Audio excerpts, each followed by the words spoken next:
Hello and welcome back to my YouTube channel. मैं हूं आपका टीचर शारिक और आप देख रहे हैं 3D एनिमेशन सीरीज़ का लेक्चर 10। प्रीवियस लेक्चर में हमने ग्रुप और अनग्रुप सीखा था। इसके साथ साथ हमने असेंबली भी सीखी थी कि ग्रुप के अंदर हम असेंबली को किस तरह से यूज़ करते हैं। आई होप कि आपको वो टॉपिक बहुत अच्छे से समझ आया होगा और आपने उसकी अच्छे से प्रैक्टिस भी की होगी। अगर किसी स्टूडेंट को स्टिल कोई कन्फ्यूजन हो रही है तो मेरी उससे रिक्वेस्ट है कि वो मज़ीद उस लेक्चर को देखे और आगे वीडियोज़ को ना देखे जब तक उसको प्रीवियस चीज़ें प्रॉपरली तरीके से समझ में ना आ जाएँ। वो स्टूडेंट जिन्होंने अभी तक चैनल को सब्सक्राइब नहीं किया, चैनल को सब्सक्राइब कर लें, बेल आइकन दबा दें ताकि जैसे ही मैं कोई नया लेक्चर अपलोड करूं आपको उसका नोटिफिकेशन सबसे पहले आ जाए। विदाउट एनी डिले चलते हैं अपने लेक्चर 10 की तरफ। इस वक्त मैं अपनी 3D Max की स्क्रीन पे आ चुका हूं और आज का जो हमारा टॉपिक है वो बहुत इंपॉर्टेंट है क्योंकि आज हम जो है सिलेक्शन सेट के हवाले से कुछ चीज़ें सीखेंगे। क्योंकि हमारे पास 3D Max के अंदर जब मल्टीपल ऑब्जेक्ट्स और बहुत बड़ा सीन हो जाता है तो हमारे पास सिलेक्शन सेट बहुत इंपॉर्टेंट रोल प्ले करते हैं। स्पेशली जब हमें मल्टीपल चीज़ें बार बार सिलेक्ट करनी होती हैं तो उस वक्त हमारा टाइम कंज्यूम ना हो, उससे बचने के लिए हमें 3D Max selection set provide करता है। तो ये सिलेक्शन सेट क्या होते हैं और ये किस तरह से काम करते हैं, आइए इसको देखते हैं। तो मैं यहाँ सबसे पहले जो है अपना पर्सपेक्टिव व्यू पोर्ट जो है वो मैक्सिमाइज कर लूँगा। ठीक है, आज हम सिलेक्शन सेट के बारे में पढ़ेंगे। तो हमारे पास सिलेक्शन सेट का जो टूल है वो यहाँ पे होता है और उसके साथ साथ यहाँ पे इसके ड्रॉप डाउन मेन्यूज़ भी होते हैं। तो इस वक्त यहाँ हमारे पास देखो इस वक्त कुछ भी नज़र नहीं आ रहा। तो उसका रीज़न ये है कि अभी तक हमने कोई सिलेक्शन सेट नहीं बनाया हुआ अपनी सीन के अंदर, इसलिए यहाँ पे हमें एम्प्टी शो करता है। तो इसको बनाने के लिए देखो बहुत सिंपल है। मैं यहाँ से पहले कुछ ऑब्जेक्ट्स पहले अपने व्यू पोर्ट के अंदर ड्रॉ कर लेता हूँ ताकि हम उसके सिलेक्शंस बना सकें। तो यहाँ पे डिफरेंट टाइप्स के जो है कुछ अलग अलग जो है शेप्स मैं यहाँ पहले ड्रॉ कर लेता हूँ ताकि आप लोगों को ये बहुत बेहतर तरीके से समझ आए। तो इसी तरह मैं यहाँ सिलेंडर भी एक ड्रॉ कर लेता हूँ और एक टॉरस ड्रॉ कर लेते हैं और यहाँ पे एक मैं टीपॉट ड्रॉ कर लेता हूँ। ठीक है, अब यहाँ पे मेरे पास 6 अलग अलग तरह के जो है मैंने ऑब्जेक्ट्स यहाँ पे ड्रॉ कर लिए हैं। अब मान लो कि मैं चाहता हूँ कि जो मेरा ये बॉक्स है ये सिलेक्ट हो जाए, कोन सिलेक्ट हो जाए और सिलेंडर सिलेक्ट हो जाए। लेकिन जैसे ही मैंने इसको सिलेक्ट किया अब मुझे फ़ौरन याद आया कि मुझे जो है इसकी कोई सेटिंग थी जिसको मुझे चेंज करना था। तो अब क्या होगा कि मैं जैसे ही इस पर क्लिक करूँगा तो ये तीनों मेरे अनसेलेक्ट हो गए। अब मान लो मैंने इसके जो है मॉडिफाई में जाके पैरामीटर्स को कुछ चेंज किया और मुझे लगा कि अब ये ठीक है। लेकिन अब क्या हुआ कि वापसी मुझे इन तीनों को दोबारा कंट्रोल दबा के सिलेक्ट करना पड़ेगा। तो जिससे क्या होगा कि मेरा टाइम बहुत कंज्यूम होगा और हर बार मुझे ये सिलेक्शन दोहरानी पड़ेगी। क्योंकि अगर मैं जब भी चाहता हूँ कि ये तीनों ऑब्जेक्ट सिलेक्ट हों तो मुझे हर बार क्या करना पड़ेगा, मैनुअली इसको सिलेक्ट करना पड़ेगा। तो इससे बचने के लिए हमें जो है 3D Max जो है सिलेक्शन सेट प्रोवाइड करता है, यानी कि हम सिलेक्शन के सेट्स बना के रख लेते हैं। तो इन फ्यूचर हमें कभी भी उसको यूज़ करना होता है तो हम एक क्लिक के ऊपर हमारे ऑब्जेक्ट वापस दोबारा सिलेक्ट करते हैं। तो इसको बनाने के लिए देखो बहुत सिंपल है। मैं यहाँ पे देखो हमारे पास सिलेक्शन सेट का बटन दिया हुआ है। तो मैं क्या करूँगा कि मैं इस पर एक बार क्लिक करूँगा तो मेरी जो है जितनी भी इसकी सेटिंग्स होंगी वो यहाँ पे ओपन हो जाएंगी।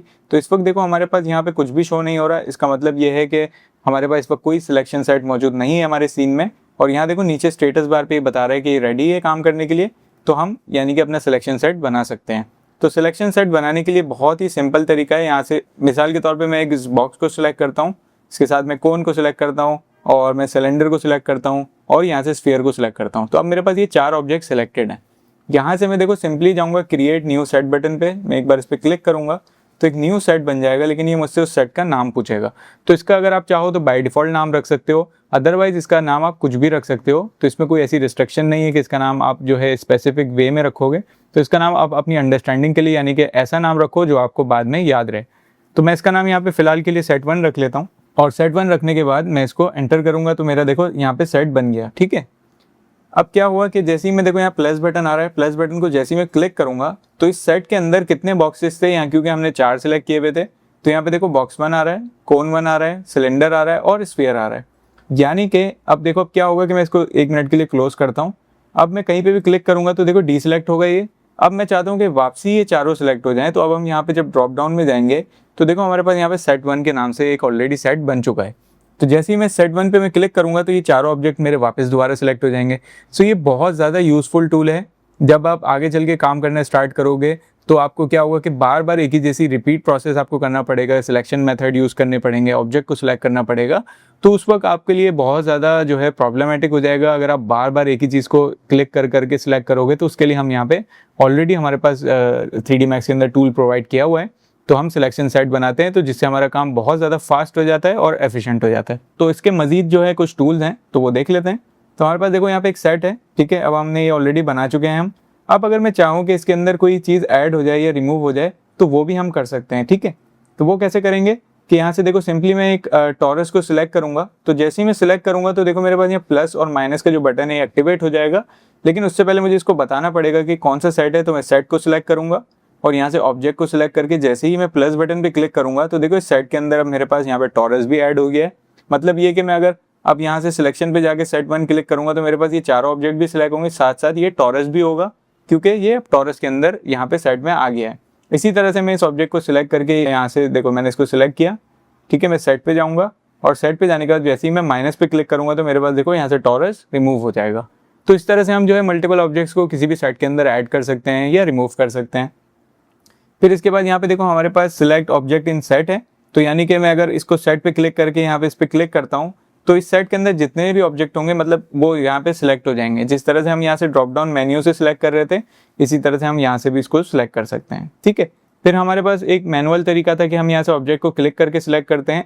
अगर मैं चाहता हूँ कि मैं ऑब्जेक्ट को उसके नाम से सिलेक्ट करूँ तो वो भी तरीका हमारे पास यहाँ पे गिवन है। तो सिलेक्ट ऑब्जेक्ट बाय नेम पे जैसे ही आप क्लिक करोगे तो आपके पास जो है सीन एक्सप्लोरर खुल जाएगा। तो आप यहाँ ड्रॉप डाउन पे जाओगे तो जितने भी ऑब्जेक्ट आपके पास सीन के अंदर होंगे उनको आप यहाँ पे 1 बाय 1 करके सिलेक्ट कर सकते हो। और अगर आप कंट्रोल प्रेस करके करोगे तो यहाँ पे मल्टीपल ऑब्जेक्ट यहाँ पे आप सिलेक्ट कर सकते हो।